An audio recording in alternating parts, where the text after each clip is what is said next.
Hello, and welcome to this week's PennEnergy News Update. I'm Hilton Price.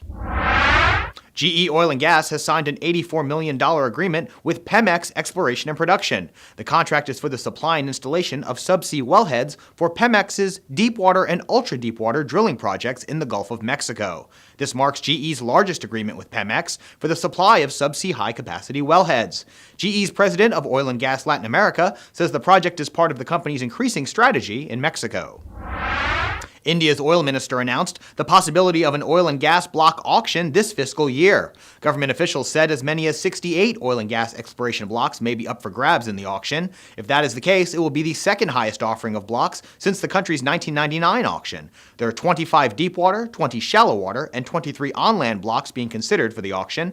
In 9 previous bidding rounds, the Indian government has awarded 254 blocks for exploration. According to recent figures, Texas leads the way by far in North American drilling activity. The latest Baker Hughes rig count shows that the state has just under half of the nation's oil rigs at 840. Most of these rigs are located in Permian Basin, though a growing number of rigs are obtaining oil from shale deposits. With the continued increase in shale oil, the International Energy Commission expects the U.S. to surpass Saudi Arabia in oil production by 2020. Some sources also indicate the nation may become entirely energy independent in the coming decades.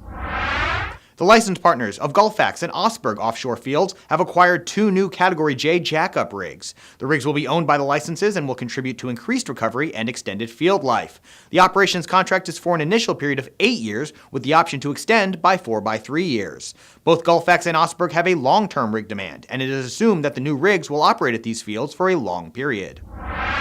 Southern Star has announced the expansion of firm transportation capacity on its Strait Blackwell line segment in western Oklahoma. This expansion announcement follows a successful binding open season last fall, which resulted in 2 conforming bids. Southern Star has now successfully executed precedent agreements with 2 shippers. The firm transportation agreements and the in-service date for the facilities will be effective October 1st of 2014.